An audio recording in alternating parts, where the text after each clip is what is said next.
with G Squared Tactical here on a nice sunny day in North Carolina, but it is very windy and very cold, so we had to bring it inside today. I want to start out by saying there'll probably be a few folks that see me reviewing this rifle today and say, hey, he tried to sell me that rifle recently, and I did. And I told them that this gun has never been fired, nor has it ever had a round in the chamber, and that is true, it has not.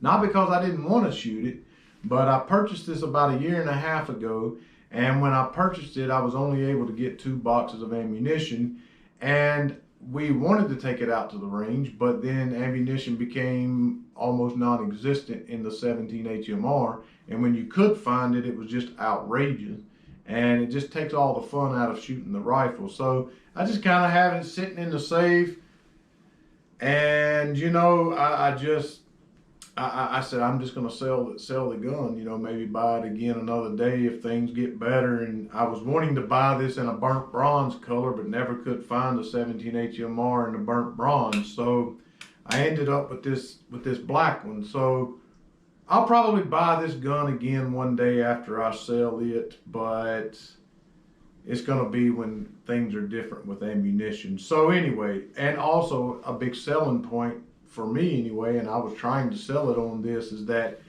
this is a lot of gun for a very little price. Now Ruger says that the MSRP on this gun is $5.99.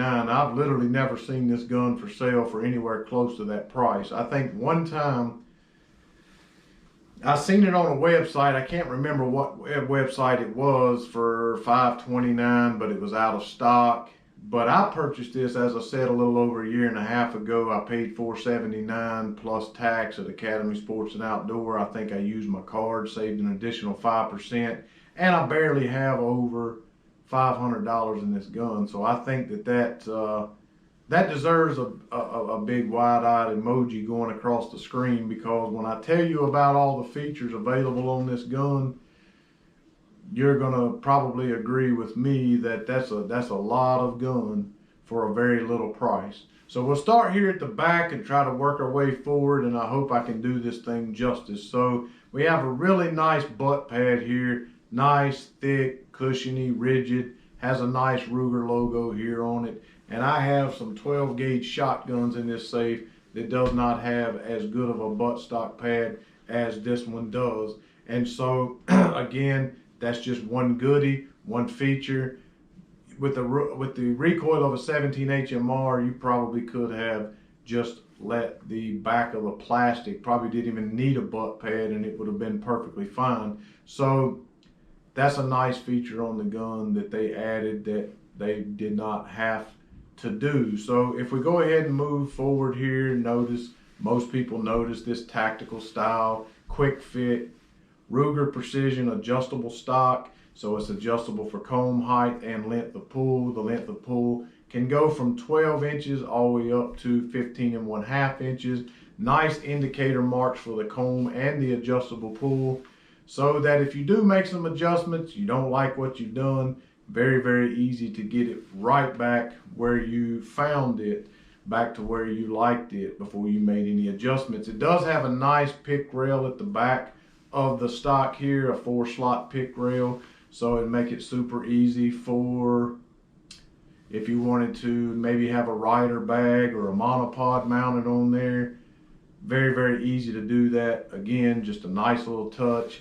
Does have a molded in window that provides a tether point for a squeeze bag, and it has a nice QD pocket metal for a nice easy sling attachment. So it is a one-piece molded chassis. A lot of people will say, well, it's plastic, it's polymer, and it is. It's nylon filled, and I haven't shot it, so I can't speak to how it feels or how rigid it might be during shooting it. But again, for a 17 HMR, I would say that the chassis on this gun is more than adequate. And you know, just sitting here messing with it, moving it around, and trying to see if there's any flex in it at all, there's really no flex, no movement. It seems very, very rigid, very nice and well put together. So it does have an AR style grip here with a nice extended Beavertail. Now a lot of AR style grips, they just straight up flush mount to the chassis,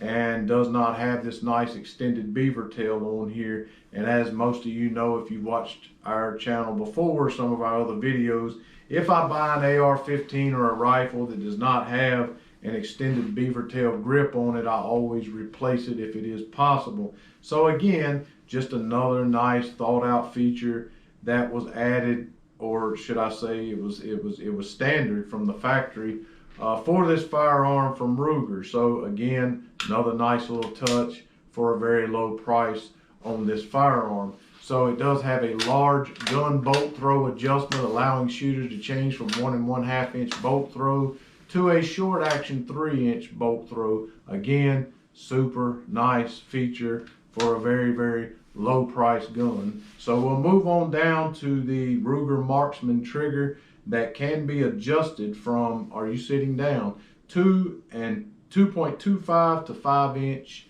on the trigger weight, trigger pull. Now, I did do a few average 3-pull average with my lineman trigger gauge tool here, and I was getting somewhere around 2 pounds. Just a phenomenal trigger. Puts you a lot in mind of the Axis 2 trigger that you see on the Savage rifles. Very similar looking, you know, looks identical to it. Has the center safety here. Has a little bit of take up in the trigger, not gritty at all. And it's I might have the safety on here, I do. And man, that is a nice light trigger at 2 pounds.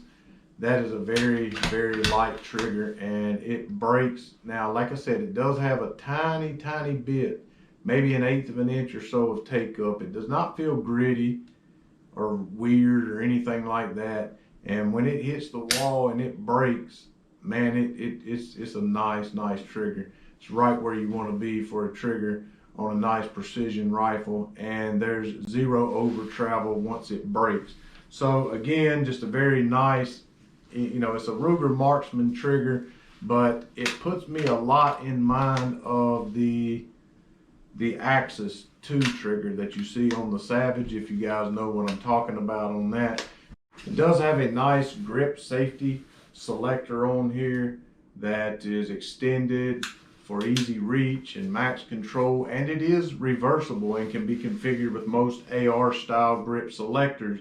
So Trey, my wrong-handed friend over there, if you're in the market for a Ruger 17 HMR, I know a guy that has one, and the safety on there is reversible just for you, for the wrong-handed fella.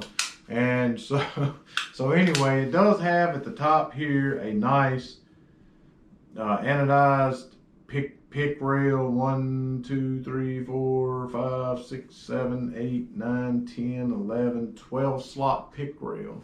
And so you can mount your red dot, your flip up sights. I've had both on here. Had a flip up sight at the rear, red dot here, and I had me a rail down here that I had added, and I had me some flip up sights with a red dot that the sights co-witness through. But it is there for you to mount, you know, any scope, red dot, flip up sight, whatever fits your fancy. It is a 0 MOA Pic Rail, and it does have a 15-inch free floating handguard here. Now, as most of you guys know, I won't own an AR-15 that has that old ugly plastic handguard here with the freaking holes in it.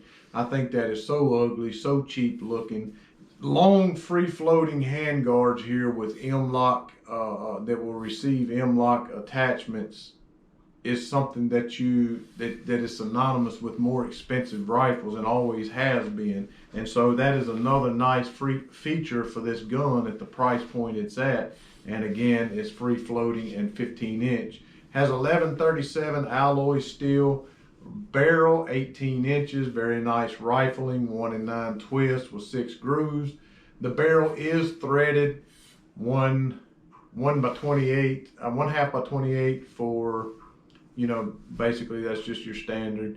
And I have put me a compensator on here. Don't really know why, just trying to be cute, I guess. That's odd, really, right, that I ain't even shot the gun, but I did put this compensator on here because I thought it made it look mean and nasty. And, you know, if nothing else, maybe I could poke somebody with it, you know. But anyway, you can put your suppressor on here, your flash hider, whatever you would like to do. It is available to do that. Again, another nice little feature, threaded barrel on a gun that is sub 500. Don't know if I've mentioned that yet. So it will accept the Ruger and the JMX-1 magazines, the BX-15 magazines from Ruger, and it does come with one BX-15 magazine. And the gun itself weighs, according to Ruger, 6.8 pounds. Now, you know, you hear me say a lot of times, well, it don't feel like 6.8 pounds. And I guess that's probably just an indication of how well balanced this rifle is. It feels very light, very easy to hold with one hand, and it just feels very well balanced in the hand. But it is 6.8 pounds, which for some people may be a little bit heavy, but it is very well balanced and feels very, very nice in the hand. And I'm sure it won't even matter if you have a bipod, which I did have on here at one time. Free floating rail here. It is M-LOK compatible. I did have a rail here, and I had me a bipod attached, and as I said, you can put a monopod here on the rear if you wanted to, so you probably wouldn't even be holding this gun if you were out shooting it. It does have on the top of the receiver, the handguard, and the barrel all has the anodized hard coat finish on it, and just again a super durable finish. And the adjustment tool for the trigger is hidden back here in the stock. Just, you know, something else about the stock that's awesome, right? And again, like I said, Ruger says the MSRP is $599. I've never seen this gun for that price. You could potentially get this gun for less than $500. And believe me, if you do, you've got yourself a lot of gun that I firmly believe could have been sold for an awful lot more. I don't know if maybe it's because it's a rimfire, that maybe, you know, there's not as much hype around it, I guess, and maybe that's why it's cheaper, because they do have this in a 6.5, a 308. I believe they've started making it in a 338 Lapua, so that's pretty impressive. And they are some very nice rifles at very nice prices. I have literally nothing bad to say about the rifle whatsoever. So I hope that, I'm sure I left something out. I'm sure you guys are disappointed that we didn't shoot the rifle, and I do apologize for that. But seeing how that I was selling it, some folks asked if we had done a review on it and talked anything about it, and I had not, so I figured I'd put that up. Sometimes if we get real drill way down into the internals, people get bored, they stop watching. The bolt removes very easily, by the way, if that even matters to you. But so we just wanted to kind of go over some of the very obvious features that you see on here. But we do take notes. We do have diaries and stuff of guns that we've purchased and studied and went through them, even the ones that we have shot, and we make our own personal notes. So if you have any questions, we're at the ready. We're ready to answer the questions for you. So please interact with us. We really enjoy that. Make sure you subscribe. Make sure you hit that like button. That's literally the only way that we can keep doing this. And we really appreciate you guys watching, and we really appreciate your support.